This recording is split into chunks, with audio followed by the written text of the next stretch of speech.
আমার এই ছোট্ট বেডরুমটা জামা কাপড় দিয়ে ভর্তি হয়ে গেছে। যেদিকে তাকাই সেদিকেই এত এত জামা কাপড়। আজকে আমার এই অগোছালো বেডরুমটা সুন্দর করে গুছাবো আর অপ্রয়োজনীয় সবকিছু ফেলে দিব। এই যে দেখো আমার ঘরের অবস্থা আগে কি রকম আর এখন আস্তে আস্তে রুমটাকে সুন্দরভাবে গুছাবো। আমার বেডরুমে একপাশে পুরাটাই থাই গ্লাস। গরমের দিনে প্রচুর রোদ আসে, সারাদিন অনেক গরম লাগে। তবে 2 দিন পরে শীতকাল, এখন খুব ভাল লাগবে জানালা খুলে রাখতে, বিছানা থেকে রোদ পোহানো যাবে। যাই হোক, ঘর গোছাতে লাগলে আমি সবসময় বিছানা থেকেই শুরু করি। আগে বিছানাটা সুন্দরভাবে পরিষ্কার করে নিব, তারপরে জামা কাপড়ের পিছনে লাগবো। জামা কাপড় রাখার জন্য একটা আলনা আছে, একটা শোকেস আছে, একটা ওয়ার্ড্রোব আছে। তবে তারপরও যেন জামা কাপড়ের জায়গা হয় না, সবসময় এরকম পালা করে রাখতে হয় আর সবসময় এরকম অগোছালো এলোমেলো হয়ে থাকে। তাই ভাবলাম আজকে সুন্দরভাবে গোছাবো আর যেগুলো আমার প্রয়োজন নাই সবকিছু মানুষকে দিয়ে দিব। যেই বোরখা গাউন গুলো আর কোনোদিন পরবো না সেগুলো আমি এক সাইডে রাখতেছি। আসলে আমাদের হিজাবি মেয়েদের শখ এক গাদা বোরখা হিজাব কালেক্ট করা। তবে এখন আর আমি বেশি জিনিস কাছে রাখবো না, সবাইকে দিয়ে দিব।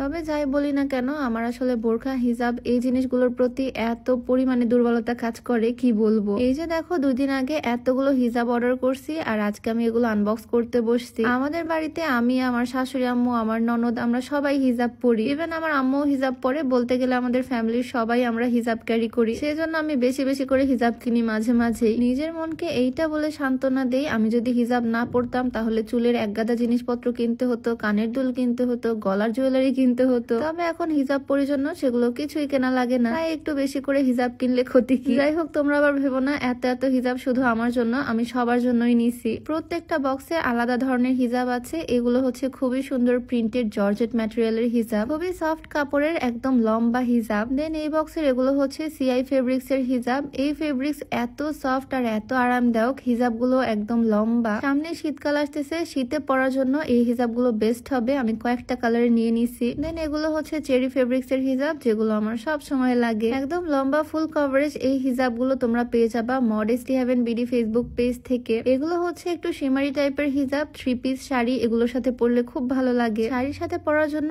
এই হিজাবগুলো একদম পারফেক্ট। পার্টি ওয়ার হিজাব, মাঝখানে স্টোন ওয়ার্ক করে দেওয়া আছে। জর্জেট ম্যাটেরিয়ালের মধ্যে এই হিজাবগুলো খুবই ভালো লাগে। এর আগে আমি কয়েকটা কালার অর্ডার করছিলাম, এইবার আরো কিছু ইউনিক কালার নিলাম। রেগুলার ওয়্যার থেকে শুরু করে পার্টি ওয়্যার হিজাব, বিভিন্ন রকমের হিজাব তোমরা পেয়ে যাবা modesty heaven BD facebook page থেকে। মডেস্টি হেভেন বিডি পেজটা আমি ডেসক্রিপশনে মেনশন করে দিব, তোমরা চাইলে ভিজিট করে আসতে পারো। তোমরা অল্প করেও নিতে পারো, কয়েক রকমের হিজাব দিয়ে একটা বক্স সাজাতে পারবা। এক বক্স হিজাবের সাথে এইরকম একটা ইনার ক্যাপ একদম ফ্রি। যে কোনো হিজাবি মেয়ে এরকম এক বক্স ভর্তি হিজাব পেলে খুবই খুশি হয়ে যাবে। যাই হোক, আমার ঘর গোছানো কিন্তু এখনো বাকি। ভ্যানিটিটার যে একটা অবস্থা ছিল এখন অনেকটা ক্লিন হলো। প্রথমের অবস্থা থেকে এখন অনেকটা বেটার আছে। তবে এরকম আর থাকবে না, কালকে আবার নোংরা হয়ে যাবে। প্রত্যেক দিনই ঘর গোছাতে হয়। আমিও ঘর অনেক বেশি এলোমেলো করি আর ওই যে পিছনে ছেলেটাকে দেখা যায়, ও হচ্ছে সবচেয়ে বেশি নোংরা করে ঘর। যাই হোক, এর মধ্যে আমার একটা পার্সেল আসলো, যেটা হচ্ছে স্লিমিং টি। নতুন একটা স্লিমিং টি অর্ডার করছি, কারণ আগের কৌটা শেষ। আমি স্লিমিং টি নেই সবসময় beauty by Lim facebook page থেকে। পেজটা আমি ডেসক্রিপশনে দিয়ে দিব, নাম্বারটা স্ক্রিনে দিয়ে রাখবো। তোমরাও যারা চিকন হতে চাও এই হার্বাল স্লিমিং টিটা ট্রাই করতে পারো। যাই হোক, আজকের ভিডিও এখানেই শেষ করছি। সবাই ভালো থাকো, দেখা যাবে নতুন কোনো ভিডিওতে। সবাইকে আল্লাহ হাফেজ, আসসালামু আলাইকুম।